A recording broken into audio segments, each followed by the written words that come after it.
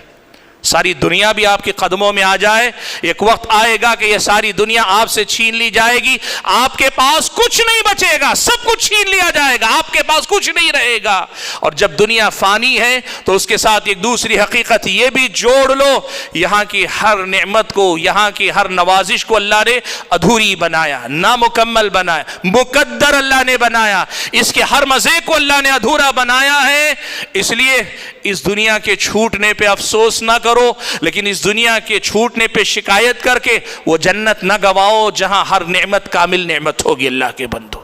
اس دنیا کے اندر اللہ نے محروم رکھا ہے، تو اس احساس محرومی میں اس قدر نہ ڈوب جاؤ کہ ان ادھوری نعمتوں کی شکایت کرتے کرتے ان مکمل نعمتوں کو گوانے والے بن جاؤ۔ ایسی غلطی ہرگز مت کرنا کہ یہ نادانی کا سودا ہے، ناسمجھی کا سودا ہے۔ اللہ تعالیٰ کے بندو، اپنے آپ کی تربیت کرو۔ حاضرین گرامی قدر، اگلی تعلیم جو اسلامی شریعت کی تعلیمات کی روشنی میں آپ کے سامنے رکھنا چاہوں گا، اور یہ بڑی اہم بات،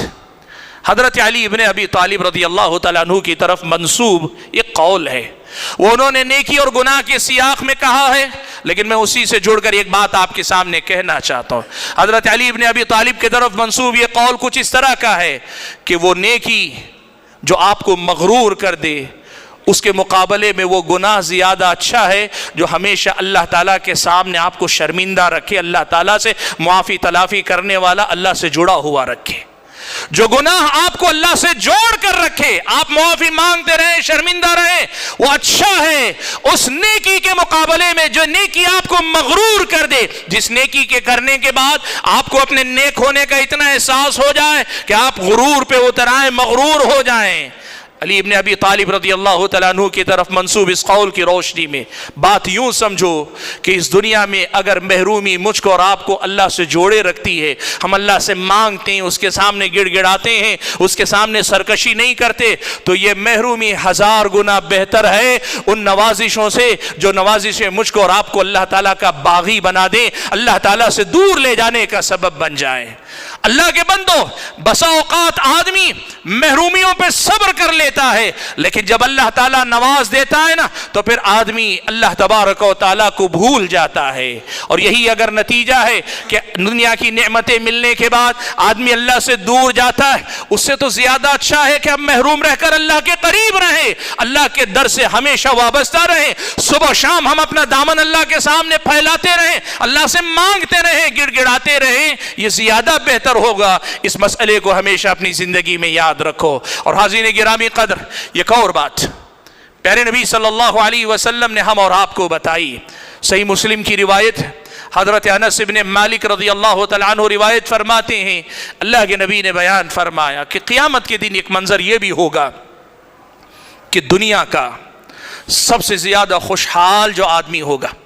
جس نے زندگی میں کبھی کوئی تکلیف نہیں دیکھی ہوگی، لیکن کافر ہوگا، یعنی اللہ کا نافرمان ہے،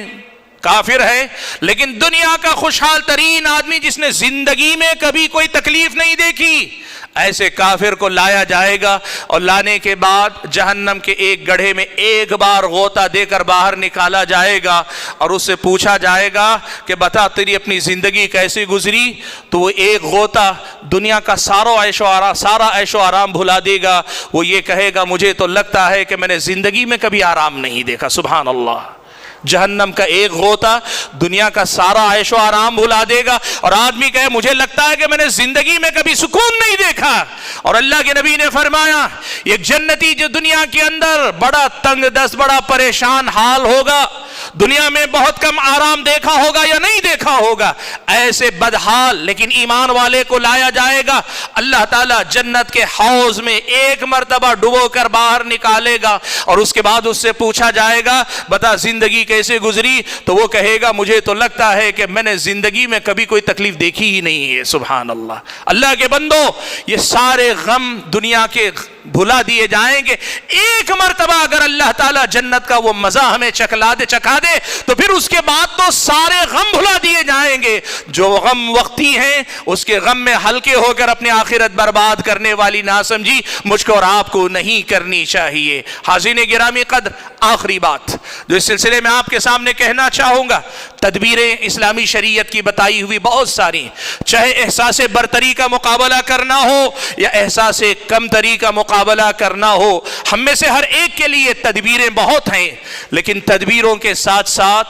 اللہ تعالیٰ سے دعا مانگا کرو۔ اپنی دعاؤں میں اس بات کو ہمیشہ یاد رکھو کہ اللہ کچھ دیا ہے تو احساس برتری میں مبتلا کر کے برباد نہ کر دینا، اور اللہ تعالیٰ اگر کچھ نہیں دیا ہے تو احساس کمتری اور احساس محرومی سے دوچار کر کے تیرا ناشکرہ اور بندوں کے ساتھ حسد کرنے والا مت بنانا۔ تو جہاں رکھ، جیسا رکھ، ہمیں خوش رکھ، راضی رکھ، تیرا بندہ بنا کے رکھ، تیری بندگی کرنے والا بنا کے رکھ، اس دنیا کی آزمائش میں ثابت قدم رکھ۔ اپنی زندگی میں اللہ تبارک و تعالیٰ سے اس دعا کو ہمیشہ کیا کریں کہ اے اللہ تعالیٰ جو تو نے دیا ہے اس سے مجھے راضی رکھ اور مجھے ہر جگہ تیری بندگی کرنے والا بنا لے۔ یہ دعا ہمیشہ کیا کریں۔ حاضرین گرامی قدر، میں نے جیسے ابتدائی میں بات کہی، اللہ تعالیٰ نے اس دنیا میں نہ دین سب کو ایک درجے کا دیا، نہ علم ایک درجے کا دیا، نہ عبادت ایک درجے کی دی، نہ اللہ نے دنیا اس دنیا میں ایک درجے کی دی۔ اللہ نے سب کو دیا بھی ہے، سب کو محروم بھی رکھا ہے۔ لہٰذا نہ احساس برتری کی طرف جاؤ،